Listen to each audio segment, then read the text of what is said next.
Hello, everyone. Welcome back to the 98 podcast. I'm your host, Kieran, and today I'm joined by Illyria and Amy. We're doing a part 2 to last week's episode about how to start a podcast.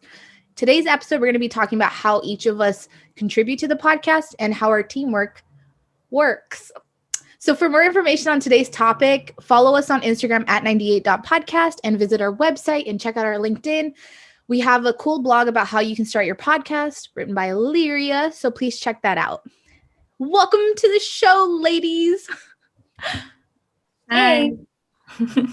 Awesome. So we're going to start off by just asking you a few questions. It's going to be a reflecting period of time. So Illyria, if you want to start off, what were your first thoughts about the podcast when I first introduced it to you? I think you were probably one of the first people I told like back in June when I thought of the idea. But what were your thoughts when I introduced this to you that I wanted to do this? Honestly, all I can remember is how excited I was for you. Like I had no clue like how to create a podcast or how that was going to work out, but I just remember being like, "Oh my God, like yes, do it." It sounded like a really cool opportunity, and the way that you've grown this, even with the couple of months that you were, working on it by yourself before onboarding me and Amy, it was just so amazing to see how much this channel has flourished within such a short period of time. And I don't know. I'm full of excitement for it. I think this is really cool. Oh, thanks. And Amy, how about you? I think times frame wise, I think you were episode 8 or something. Is it weird that I kind of remember everyone's episode now? No. But I think you were like episode 8 and I recorded it with you around October because I remember I was like trying to apply to jobs and you were like, just use Handshake. I know it sucks, but try it. And then I got a job right away. So that's how I remember. But what about you when I first like asked you to be a guest and stuff? Like how did, I don't know, you feel about it and stuff?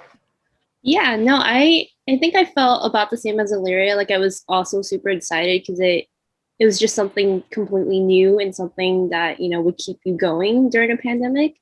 Because I know you were kind of panicking, like kind of feeling lost like many of us, like, oh, what do I do now? Like I don't want to just sit at home and, just dwell on it. Right. And so I think I kind of pushed you too. I was like, like, what do you want to do? Like, what is it that you want to tell people? And I think at that point you were kind of leaning towards, sharing each other's stories because as class of 2020 graduates, we were all kind of lost and like we didn't really have a platform to give our voices. So I felt mostly excited and also just like ready to get into it because, sometimes you just got to get it going. Mm-hmm. True. Nice. And then let's go off of you again, Amy. Why did you join the team? I know we talked about this a little bit last week, but if you just want to like reiterate. Yeah, I joined the team because of your mission and it was to help others tell stories. I think I've also just had a lot of fun lately, as in like finding new guest members and just kind of doing a bit of talent source. I think that also just aligns with what I've wanted to do in the past. Like I've done freelance photography for concerts. I do advertising. It kind of like blends into 2 skills that I have. Mm-hmm. And so I thought, like we know each other well enough to apply those skills and just help you build something bigger. Yay, nice. How about you, Illyria? Well, first off, like anything that you do, I want to be able to support you as one of my like closest friends. When you were telling me about this podcast and how you wanted to grow the platform and grow the channel, I was like, okay, well, what skills do I have that I can kind of help you out with in terms of building that and like expanding your network so that you can grow your audience, and being able to like really like hone in on my digital marketing skills and build upon my SEO expertise has been a fun part for me, just with like the content creation and like updating the website regularly. I feel like it's more in the background in terms of like what the two of you do. It's like more kind of like front facing with the different people that we work with, but it's been fun for me hanging out in the back and being able to support you guys in that sense. Oh, thank you guys for sharing. Okay. So what were you guys hoping to gain? Because I know we just talked about this a little bit with like, improving like for Illyria digital marketing skills, and Amy, you have these like skills of outreach. What are you also hoping that might come from this in the future? Whoever wants to start, I should have probably named someone. I'll start. I think that the connections are really cool. I I know that a lot of the people that have been on the podcast are USF students or previous USF students, and they're people that I've seen like around campus, but never really like had a chance to get close with because, we didn't have that connection, that like mutual classes or something like that. Mhm. So it's been really cool to see how you're bringing on these people that I'm somewhat familiar with, and then getting to hear about their story and their background and what it is that they're passionate about doing through the podcast. I think that just the whole aspect of storytelling, it's it's something that's really interesting for me. Oh, nice. How about you, Amy? I would also say storytelling. I think for me in the past, while I've had like in class experiences of doing that, I haven't felt like I've been really strong at that. And I think being on this podcast, it's also helped me work on my storytelling as well, and just building those connections with everyone else and helping them tell their stories. I think it also just makes me feel accomplished because, like there are so many people out there that I can tell don't really talk to people. And so kind of nudging at them saying like, hey, do you want to be on our podcast and maybe share your story? Because like I know for Z from Rise Up Bakery, he actually just got a feature on Channel 4 News. Yeah. Yeah. And so like, yeah, I thought it was so ironic because we just did our episode with him and now he's getting that recognition again. And so like that makes me feel accomplished because I'm like, people out in our community have stories to tell, and it's a matter of pushing them to do it. No, definitely. I want to just piggyback off of you both and say, like, I definitely really hope to continue to gain and build that relationship that I had with like the USF community, because I feel like, especially when you're in college, and I know we've talked about this 1,000 times, I feel like we just go through the motions of like, let's get this done, let's get our degree, make that bag, right? But we don't actually, not always appreciate like the quality time you can get with like the people around you. I was lucky to meet Amy and Illyria, right, at USF, and then now we're working together. But there were so many people that I wanted to reach out to and like learn about and be like, hey, so what do you think about this? And I'm so glad that through the podcast I can reconnect and be like, hey, do you want to be on? And then also like catch up and like I can finally get to know you better. So that's a huge thing that I'm hoping to personally gain from this. And then yeah, just to touch on the highlighting the different voices in our community. Like I was so excited to see Z featured on that like news outlet. And I'm hoping that even like guests that have been on or future guests that do come on, they can utilize this platform and then expand on it. And then in reverse, like it helps us too. So I don't know. I'm just really excited to see where we go. And I know we've talked about this, but I was like, I want to make this an entertainment hub and eventually we'll have like an expansion pack and everything. But we're not going to think that far ahead because like right now I'm loving where we're at now, but that'd be really cool to keep growing. So yeah. And that kind of segues into like, what is your goal for the podcast? I just mentioned mine. I want to grow. I want us to like, feel very proud of what we've accomplished here and then be able to kind of utilize that when we are applying for other jobs or we're starting businesses and companies and all of that, because I think it's a lot. It's like a template, right, for what we can possibly do future wise. So yeah, what are you hoping to do goal wise or hoping to achieve through the podcast? I think for me, I want to apply my outreach skills into the entertainment area, like you kind of mentioned. Yeah. I've been reaching out to like smaller artists and things like that, and hopefully bringing them onto our show, as well as hopefully we get our own spotlight in an outlet, maybe like someone features us. Because as much as I enjoy helping others, I feel like it'd be super cool to see us in the headlines for once. Right. Just hopefully people realize like these are things that you can do on your own too, and it's not that you have to have your own setup. It's finding the right people to work with. Right. No, definitely. How about you, Illyria? I think that the way that you've set up this podcast so that we're sharing different stories from people who are within, like the millennial or Gen Z age group, gives us the ability to reach out to so many different people and work with so many different people, while also, being able to kind of pick and choose like what topics we want to talk about. And just that in itself, I feel like gives us a really unique advantage when being compared against other podcasts who may not have a niche that's as clear as what we're trying to accomplish. So being able to funnel people into our website and like read about the stories that we have talked with people about in the past. And also just for my own personal experience, like being able to test things with the website and seeing how it can go from the bottom of the search engine result page to the top, like that was a lot. That was really cool for me. That was so much fun to see, like how just a couple pieces of content can really change your ranking. So just kind of like combining all of that together, being able to test stuff with the website, being able to like grow that, expand our audience, and hopefully, like as Amy said, like reaching some sort of like headline where we're featured as, you know, this really cool podcast where we're able to share these different stories, I think would be so amazing to see and to be a part of. So thank you for providing us with this opportunity. Oh, thank you guys. Again, like I love that we're working as a team, because originally when it was this idea came to be, it was just like I want to do something productive and help, and I wasn't sure how, and I was like, I love talking to people. Let's see what we can do with that. So where we ended up now is like amazing. So thank you both. That does wrap up like the question portion. Now we want to talk about love language, because it just makes a lot of sense that the way that we communicate through our love language, and I don't know, can one of you explain what that means? Because I feel like I'm not the best at explaining it, but I just wanted to say, like, there's 5 different types, right? There's acts of service, receiving gifts, words of affirmation, quality time, and physical touch.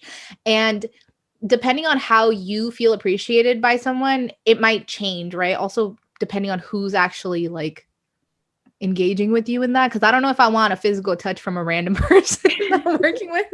So I wanted us to touch on this and reflect together, so that because we're working together, I think it'll be a great way for us to know how to make each other feel appreciated, and yeah, all of that fun stuff, you know? So Amy, do you want to start off with what you think your receiving is versus your giving? Because I think they can factor, or they can like switch out sometimes. Yeah, I think for me, so I'll just list my top 5 for now. So starting from the top, it's actually physical touch, quality time, acts of service, receiving gifts, and words of affirmation. Mm-hmm. So when I interact with my friends and coworkers, I feel that they kind of alternate, again, depending on who I'm working with or talking with.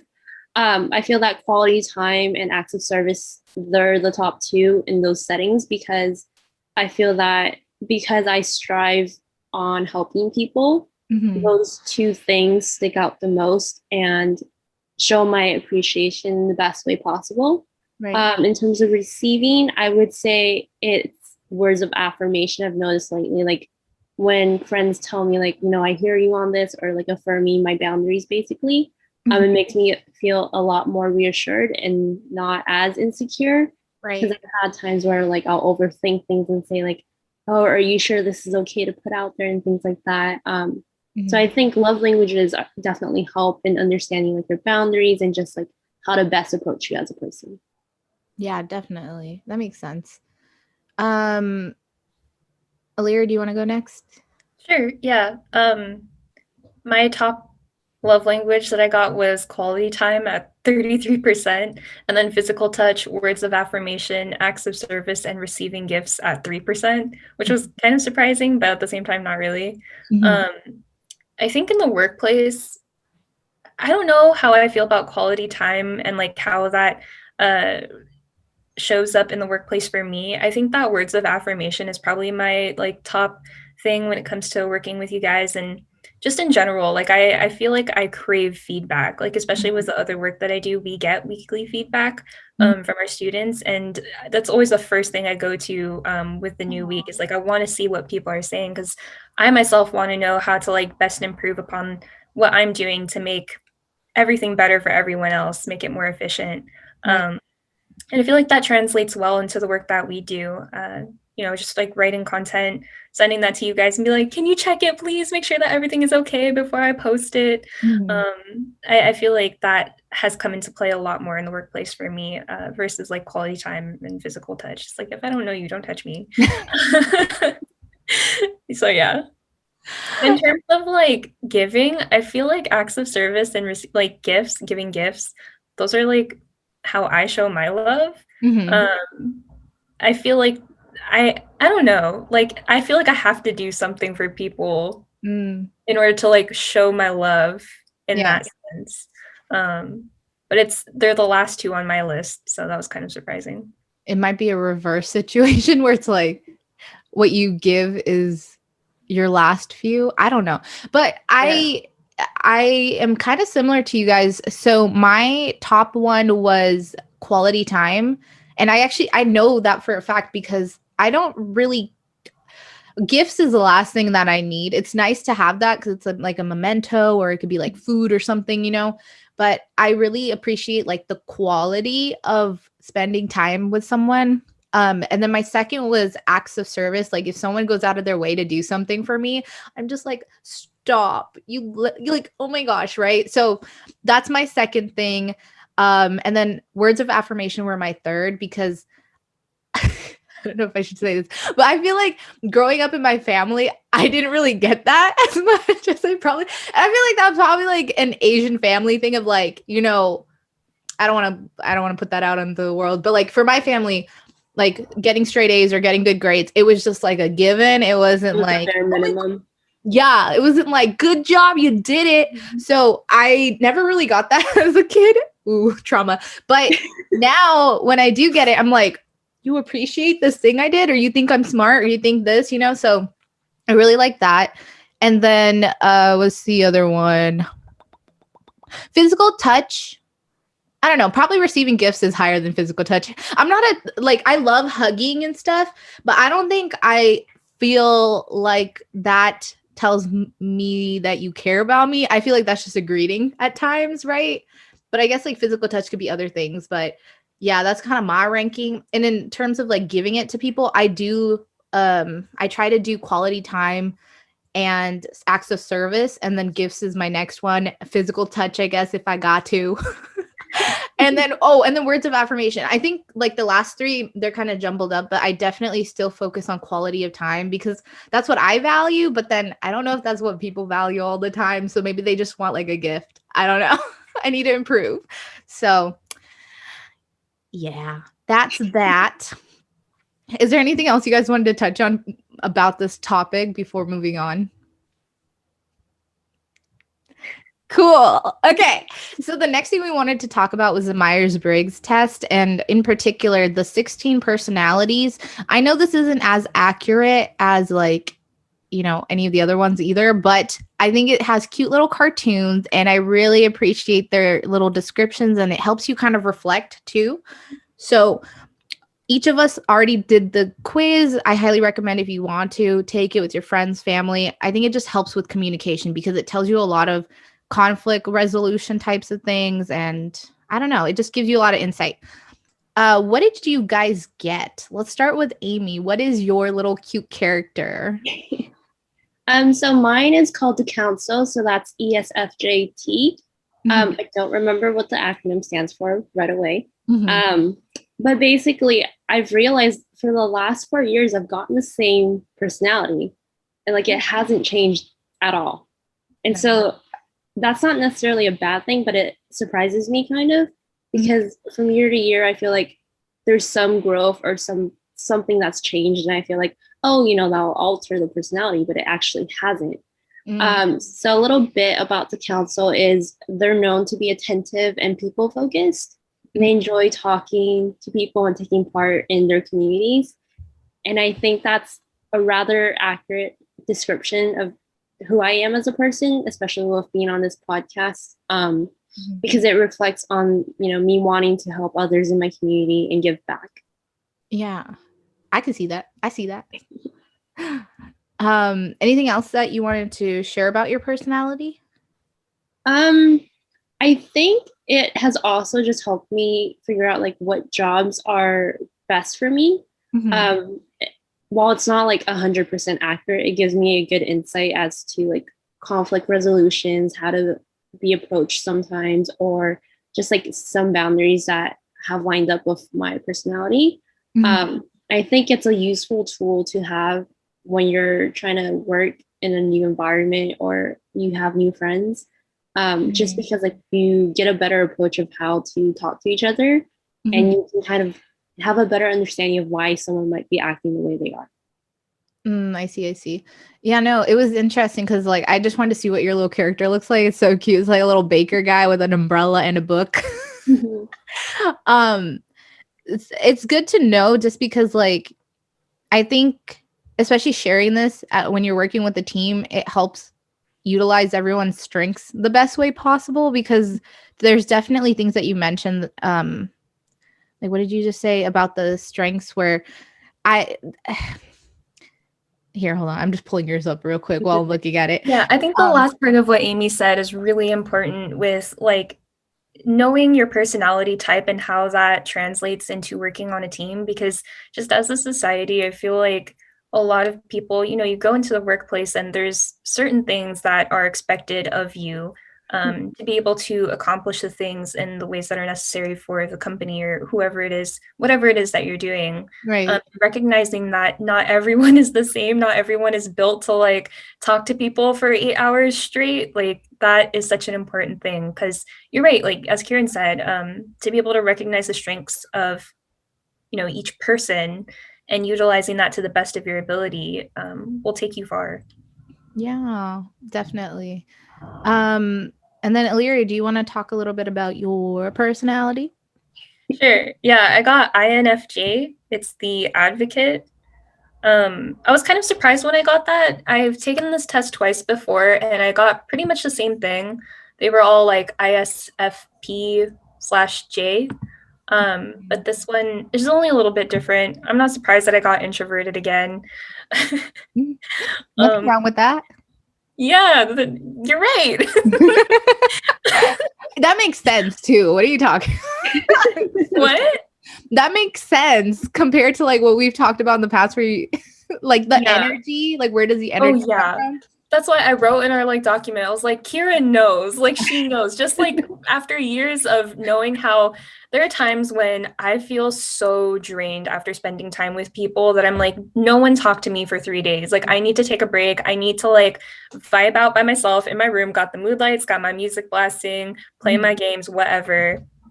And I feel like that has always resonated with me. I tend to be more observant and I don't know, like in the background, I guess, but I appreciate that. I've learned to appreciate that over time. I'm not going to force myself like I used to in the past to like go out and try to engage with people if I know that internally I'm just not feeling it. And like having that, what is it, like a standpoint where I can like observe others and then make my move after that.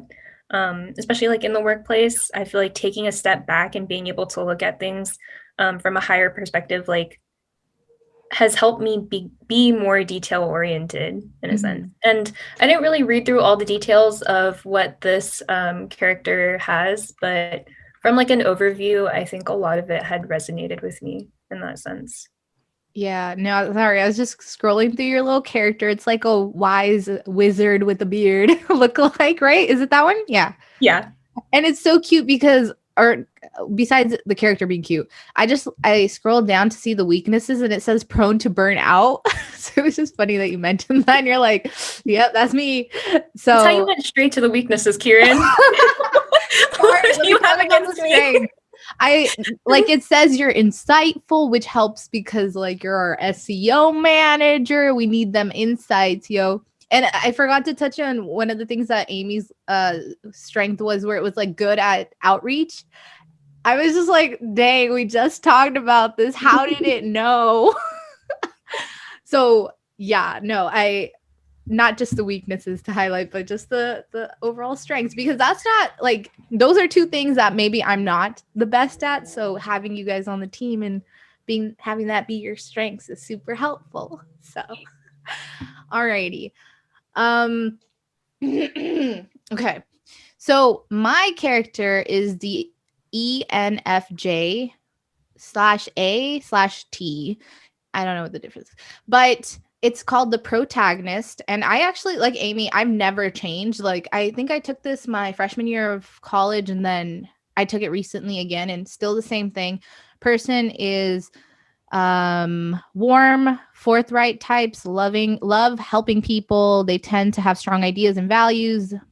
They they have a creative energy and put it towards achieving their goals. So sounds about right. Natural born leaders, passionate, charisma. Yeah. I think the cool thing about this quiz, I should probably talk my weaknesses and strengths too, but I'm gonna just pop in here. I thought this was funny. And if you guys want to pull up yours, it'd be cool. But who are other people that are in your category? Mine says Oprah Winfrey and Barack Obama. So like I'm gonna just put that there and leave it there. I got Taylor Swift and let's see, Jennifer Lopez. Oh, let me see that.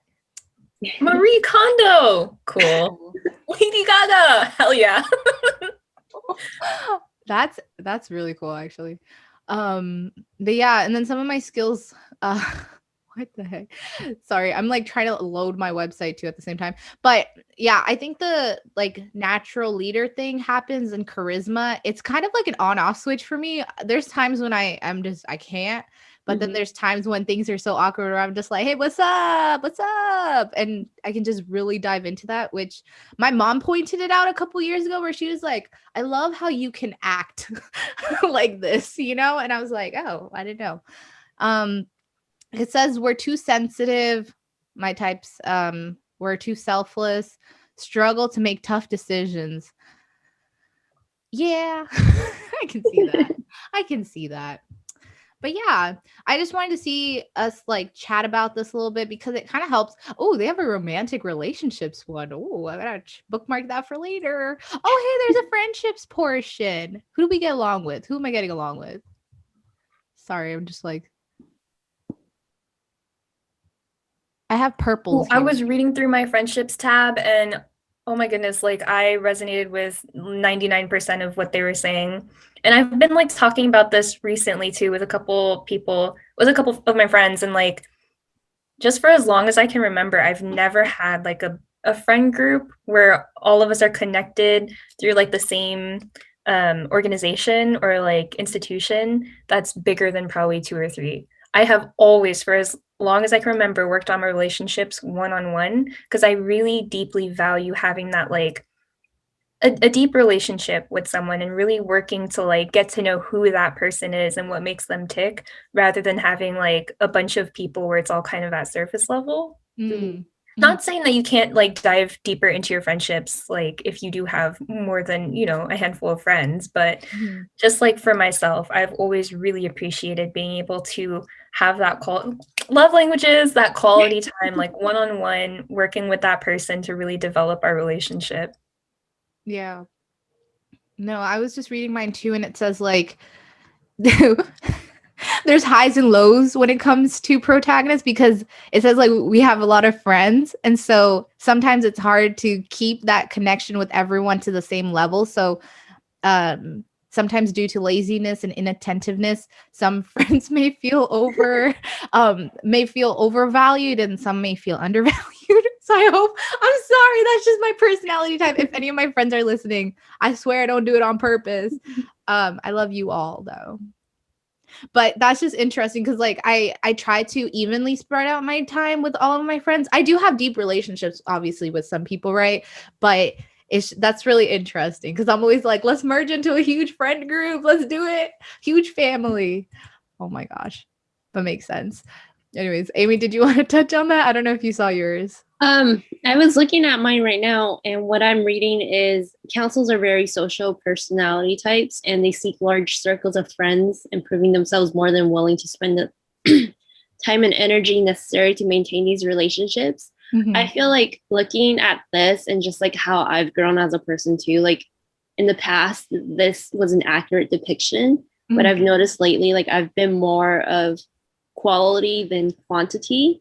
And just like being friends with people who actually can help me and actually respect my boundaries. I feel like that's what I've taught myself. In the past, it was, like how many people in each category can I have as a friend, And I realized like that was just very stressful in a sense and also just draining. Like I know for Kieran and I, we're usually like out trying to like meet new people and stuff like that because it's just in our nature. But in the end, we also kind of feel we might have that pressure of like, do I have to be friends with them now that I've said hi? Like I kind of feel bad if I don't talk to talk to them anymore. It's like, oh crap, what have I done? So like, like moments like that for me personally, like in the past have happened where I feel like I haven't talked to them since I said hi. Like now I feel like crap. And now I've learned like, it's okay. Like they know that you exist and that's what matters. And if they want to be your friend, they'll reach out to you. It goes both ways. Yeah, no, definitely. I second that because it happens. I don't know, Leary, do you feel like that sometimes when you meet someone, you're like, okay, I need to try to be friends with them? Or are you kind of just like, we'll see how this goes, we're chill? Yeah. Oh. I mean, just my personality, like in general, I feel like I am a little bit more shy and reserved. And unless it's someone that I have a connection with and like I really want to try to get to know, like I will try to make that initiative. But if I don't receive the same type of energy back, or if I feel like you're not giving me the same energy that I want, it's kind of like a go with the flow. We'll see how this works out.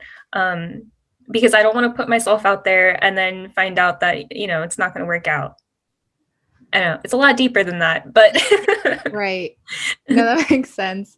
Yeah, no, because I agree with Amy. Like when I meet someone, I'm like, we're gonna be friends.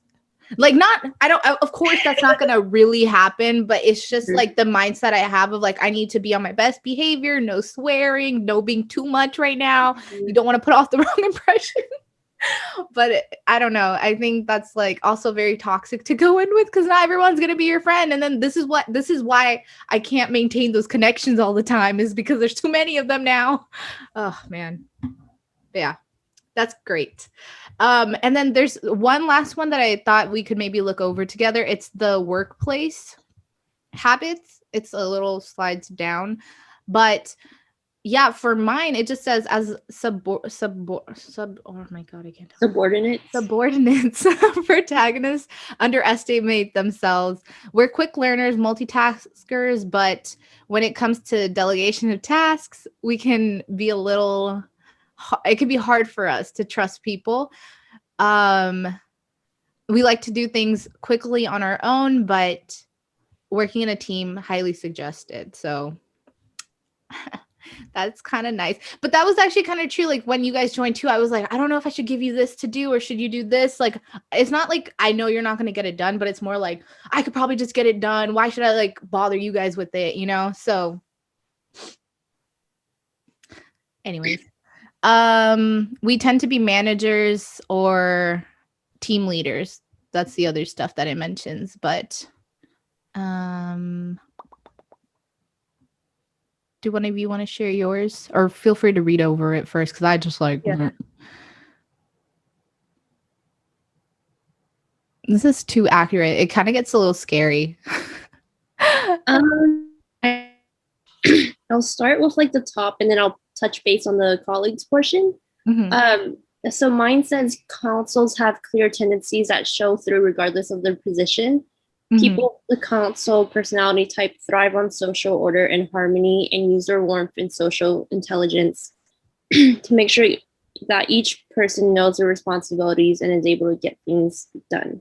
And I feel like that's kind of true. Like looking back at all the different positions I've had, like from working on campus to working in retail, like I tend to be that person who checks in with my coworkers and say like, hey, like, is there anything that I can help with? Or is there anything that seems confusing?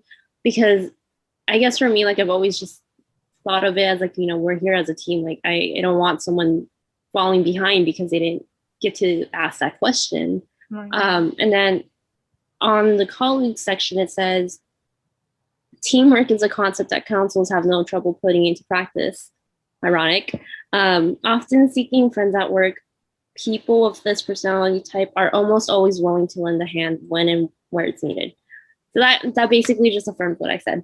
So I feel like this hasn't changed so much, more so than has expanded, especially in different settings via Zoom. Like when you're in Zoom, it's kind of harder to extend that reach and be like, hey, like, let's connect. Because when you get on Zoom, you kind of just want to hop off and be like, okay, nobody contact me. Like, I'm in my box, we're done. And like, again, that depends on who you're working with and whether or not you have that common ground. Because again, like as we grow older too, like we're gonna realize like some people just aren't worth our time. Snaps to that. Illyria, do you want to go next? Yeah, sure. For the advocate, it says that people with this personality type want to know that their work helps people and promotes their own personal growth. This means that their work must be in line with their values, principles, and beliefs, which I feel like should apply to everyone. I don't know if that's like a really unique perspective, but I definitely resonate with that. Like, I do not want to take on any type of work that doesn't really do good for the overall group. Mhm. That's what I'm doing here with this podcast. It also says that advocates tend to thrive when they have opportunities to express their creativity and insight, and they're especially motivated when they know that what they're doing has meaning. And I think that's true for me. That's one thing that I really appreciate about being like with the podcast is being able to create content based on not necessarily like everything that I want to write about, but stuff that is within the realm of my interests. And that has kept me motivated over the past couple months because it's like, oh, like I know that if I'm going to sit down at my laptop and open this Google Doc, I'm going to be learning something that's going to like help me while also putting something out for other people that's going to like, I don't know, potentially help them or provide a resource for others. So that has been really cool. For the subordinates section, it says that we value cooperation, sensitivity, and independence. And as employees, they tend to gravitate towards managers who are open-minded and willing to consider their input. Hmm. And looking at my current like work situations and like previous work experience too, I feel like I have had really great managers who are always open to like listening to me and working with me to either further challenge me if I wanted a challenge, if I was getting bored, and that happened quite often. I'd always ask for like new tasks. And that ability to kind of move forward in the way that I want and learn the different skills that I wanted to take on is something that I really appreciate in the workplace. Nice. Cool. So we're about to wrap up, but I have a quick thing that I want to say. I'm going to insert this section into the earlier part when I edit this, but do you want to explain what your role is? Because I was thinking about this and I was like, we brought up the fact that you work with the website, and then we brought up the fact that like Amy is doing outreach and everything, but we didn't really go over it. I think that might be pretty good, especially considering we've been on here before. Hopefully, maybe. True. Should we add it or no? Like a brief. Okay. Yeah. I think we're good. We're good. All right. Okay. A little funny. It's like maybe we should have been like, so what do you do for the podcast? Well, it's fine. Okay. Well, anywho, so that's it for today. But I wanted to wrap up by just saying, like, do you guys have any advice for anyone that's trying to either start something? Could be starting a podcast, could be starting another platform, business, or just hoping to improve their team dynamic. Any advice about that? I'll go first. I think that having discussions as what we've had today is really important.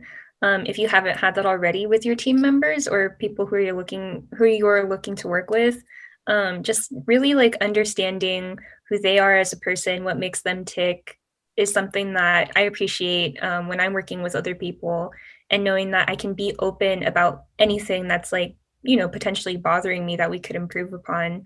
So I think that having these conversations is really important. But then also, if you're trying to start something for yourself and like your one-man band, just do it. Like Nike, just do it.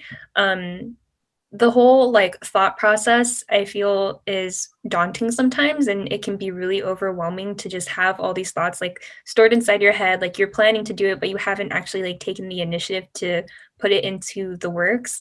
And that in itself is like a huge accomplishment that will keep you going forward. You just got to do, I always tell this, like, especially to my students, I'm like, just do a little bit at a time, especially when they're overwhelmed, just do a little bit at a time, a little bit every day, and it'll eventually add up to a lot. Right. Facts. How about you, Amy? Yeah, kind of piggybacking off of Illyria, these little personality tests and things like that, like you don't have to rely on them 24/7. They're not as accurate because everyone is different, but do definitely look into it as like a basis of like what little things might be overstepping their boundaries, or like how you can best work with them.